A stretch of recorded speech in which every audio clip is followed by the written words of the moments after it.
જ્યારે આપણા ઘરમાં આ રીતે તેલના ડબ્બા ખાલી થતા હોય છે તો આપણે તેને ફેંકી દેતા હોઈએ છીએ અથવા તો ભંગારમાં આપી દેતા હોઈએ છીએ. પરંતુ આજના વિડીયોમાં હું તમારી સાથે એવો આઈડિયા શેર કરવાની છું કે જે જોયા પછી તમે આ ડબ્બાને ક્યારેય ભંગારમાં નહીં આપો અને તમે પણ આ આઈડિયાને જરૂરથી આજમાવશો. તો ચાલો શરૂ કરીએ વિડીયો. તો અહીં મેં એક તેલનો ખાલી ડબ્બો લીધેલો છે. ત્યાર પછી એક માર્કર લીધી છે અને એક સ્કેલ લીધેલી છે. અને ત્યાર પછી તેને આ રીતે આપણે ડ્રો કરી લઈએ, આ રીતે નિશાન લગાવી લઈએ. જુઓ, આ ડબ્બામાં જેટલો આ રીતનો ચોરસ પાર્ટ આપેલો છે તેમાં આપણે પહેલાં માર્કરથી નિશાન લગાવી લઈએ. ચારે બાજુ આ રીતે આપણે આ ચોરસ માર્ક કરી લેવાનું છે. જુઓ,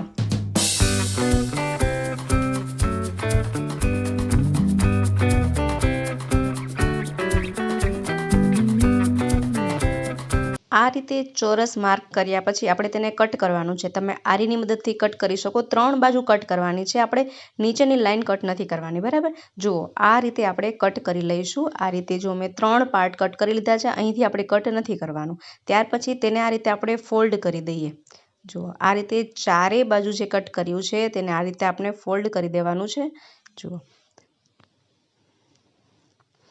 આ રીતે ફોલ્ડ કરી દીધું છે મેં અહીં. જુઓ, ત્યાર પછી આ જે ધારવાળો પાર્ટ લાગી રહ્યો છે ને તેને આપણે પકડની મદદથી અહીંથી થોડું પ્રેસ કરી દઈએ અને બેન્ડ પાડી દઈએ. આ રીતે જુઓ, આ રીતે આપણે બેન્ડ વાળી દેવાનું છે. આ આપણે એક શું બનાવી રહ્યા છે તે તમને જણાવી દઉં કે આપણે આ ચકલી માટેનું આપણે દાણા પાણીની વ્યવસ્થા કરી રહ્યા છીએ. અત્યારે તમે જાણો છો કે ઉનાળો ચાલી રહ્યો છે તો જે પક્ષીઓને દાણા પાણી મળતા નથી.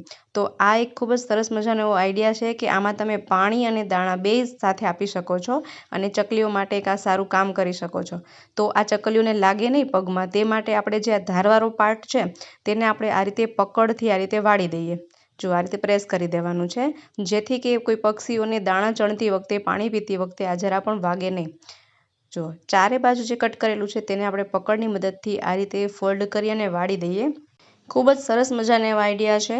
તમે જ્યારે પણ તેલનો ડબ્બો ઘરે ખાલી થાય તો આ રીતનો તમે આઈડિયા અજમાવી શકો છો અને પક્ષીઓ માટે દાણા પાણીની વ્યવસ્થા કરી શકો છો. જુઓ, આ રીતે મેં પકડથી બધી જ કિનારીઓ જે ધારદાર હતી તેને આ રીતે વાળી દીધેલી છે. ત્યાર પછી ડબ્બો આ રીતે અવળો કરી અને આ રીતે પકડની મદદથી આ જે આપણે કાપેલું પતરું છે તેને સીધું કરી લઈએ.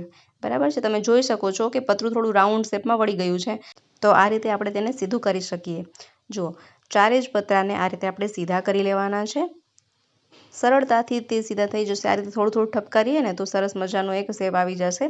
જો, તો અહીં મેં ડબ્બાને આ રીતે વ્યવસ્થિત રીતે રેડી કરી લીધો છે, તમે જોઈ શકો છો.